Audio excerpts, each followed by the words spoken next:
Good morning, Morning Musings by Melinda. Happy Thursday. You know, this whole week we have been talking in reference to a question that I had last week. Has the pandemic made people better or worse? And my answer to that was, depending on how you have a belief system. Sometimes it's made people better. Some people have thrived through it. Some people have had to develop more compassion and understanding. People whose lives have been touched by it, who's lost a friend or a loved one, certainly that's changed the dynamics of who they are. But others who have had a belief system in the negativity about it have maintained that negative stance. So we were talking about those kinds of things this week and understanding what happens when we have a toxic person in our life and how to handle that. And so today I wanted to finish up with the 4 control dramas. And I love the 4 control dramas. This is from the Celestine Prophecy by James Redfield.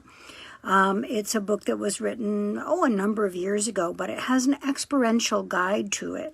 And the experiential guide is so fabulous because it goes into great detail and gives exercises on understanding control dramas. And so I've been teaching from that book for a very long time because it makes so much sense to me when we understand that as human beings, we are simply exchanging energy in a continuous way, and that sometimes we have a relationship with somebody whose energy can be like an energy vampire, and sometimes we have a relationship with someone that just seeing them makes us light up and feel good. It's all about the essence of energy. So the 4 control dramas have 2 aggressive and 2 passive control dramas. Some people can be passive aggressive, and when you look at the control dramas, if you get the experiential guide, it's very important to your karmic profile or your family background, because what he is trying to explain is some of your control dramas come from your interaction with your parents or watching your parents with each other. And so the exercises in there are so critical, and you have to be responsible for your own behavior when you're looking at this so that you can understand what your control drama is and be able to contain it in a positive way. Because all of these things, if they're on the negative side of things, can be transformed into positive things, which is too much to go into on a musing.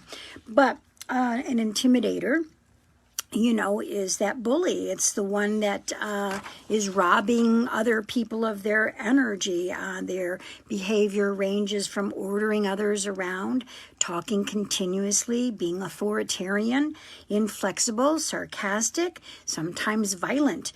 They are the most cut off from the universal energy, and they have all of these dramas have a matching drama. So an intimidator can either attract another intimidator or a poor me.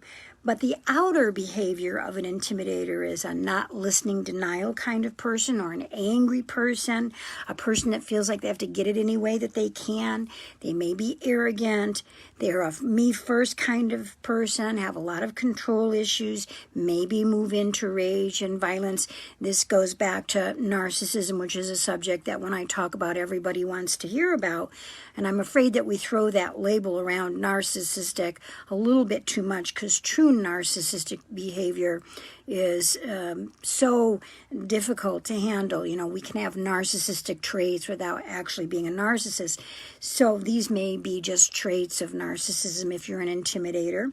Their inner struggle, meaning what they feel inside from whatever happened to them during the course of their childhood, is fear of being controlled, fear of not being good enough, feeling like somebody may get it before them, that no one notices them, that no one cares about them, that they have to do everything alone, and that they were never taken care of, and inside they may feel dead inside.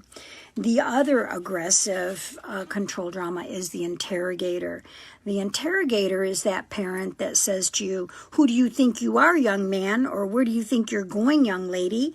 They are hyper vigilant kind of people, always asking questions and making it interrogation instead of a conversation. Their behavior may range from being cynical, skeptical, sarcastic, needling, perfectionistic, self-righteous, or viciously manipulative. And they initially engage people with their wit, their infallible logic, their facts, and their intellect. Their outer behavior is, who do you think you are? Where are you going? Why didn't you do that? Why don't you do that? And I told you so. And their inner struggle is that they never had acknowledgement as a child. They're afraid because people have left them. They want proof of your love. They're afraid you're going to leave them, and they want to be needed. They need you, you need them, kind of thing. I don't know about you, but I sure would rather be wanted than needed. And so there's other matching dramas with this too, like aloof and poor me. And then the two passive control dramas are aloof. Aloof people are the ones that kind of disappear. Their behavior ranges from being disinterested, unavailable, uncooperative, to condescending, rejecting, contrary, and sneaky. They are skilled at detachment as a defense. Detachment, actually, when you're looking at the 7 Spiritual Laws by Deepak Chopra, those spiritual laws, the law of detachment, he explains very well in the positive, but this means in the negative, and detaching in an inappropriate way.